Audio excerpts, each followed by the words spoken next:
قرآن بھی پڑھنا۔ اور مجھے بعد میں یاد آیا کہ میں نے یہ جگہ نہیں دھوئی تھی، یہاں آٹا لگ گیا تھا، یہاں میں نے رنگ پہنی ہوئی تھی وہ موٹی تھی، نیچے سے جگہ خشک رہ گئی، یہاں پینٹ لگا ہوا تھا، تو اب کیا پورا غسل دوبارہ دہرائیں گے؟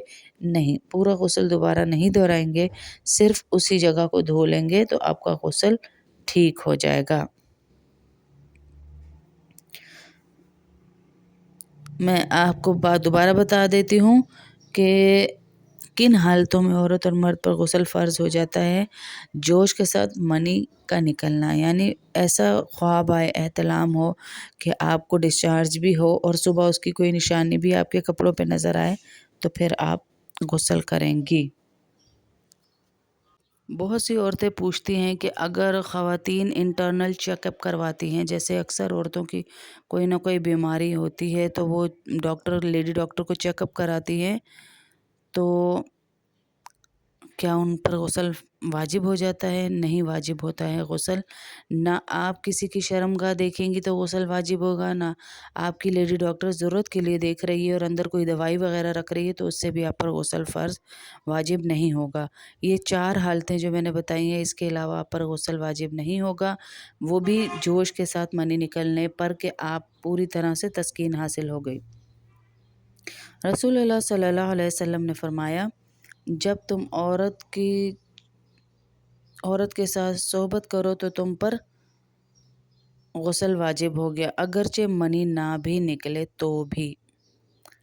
اکثر مرد کہتے ہیں کہ بہت ساری باتیں ہوتی ہیں میاں بیوی میں، یہاں پر بیان نہیں کر سکتے، لیکن یہ باریکیاں تھوڑی تھوڑی سیکھنی چاہیے، ہمیں سیکھنی چاہیے۔ اب عورت جو جان بوجھ کر غسل کو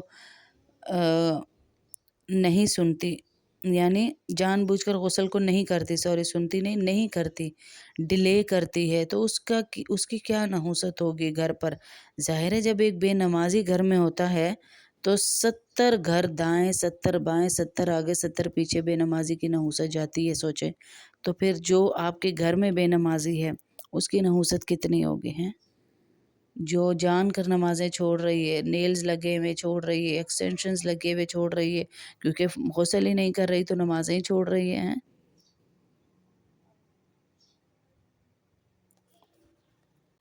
اور اکثر یہ سوال بھی کرتی ہیں عورتیں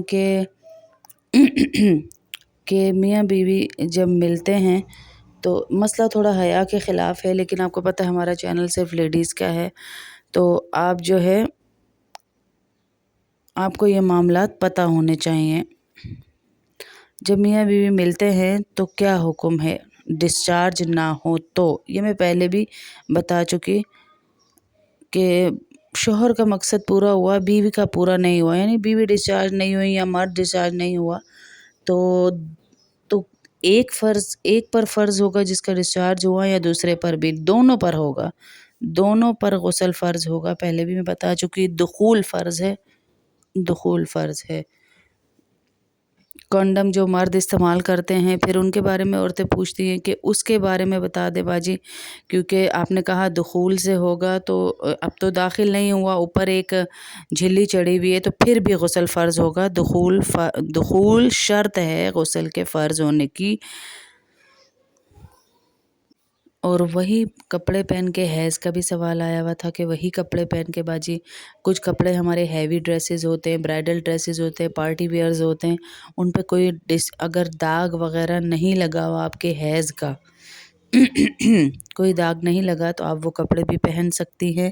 اور عورت ناپاکی کی حالت میں درود پاک پڑھ سکتی ہے، صبح شام کی ساری مسنون دعائیں پڑھ سکتی ہے، قرآن کی وہ آیات پڑھ سکتی ہے جن کا ترجمہ دعائیہ ہو، وہ آیات بھی پڑھ سکتی ہے عورت، اور سارے وہ اذکار کر سکتی ہے۔ پہلا کلمہ پڑھ سکتی ہے، تیسرا کلمہ پڑھ سکتی ہے، آیت الکرسی پڑھ سکتی ہے، ربنا آتنا فی الدنیا پڑھ سکتی ہے، یہ ساری دعائیں وہ پڑھ سکتی ہے۔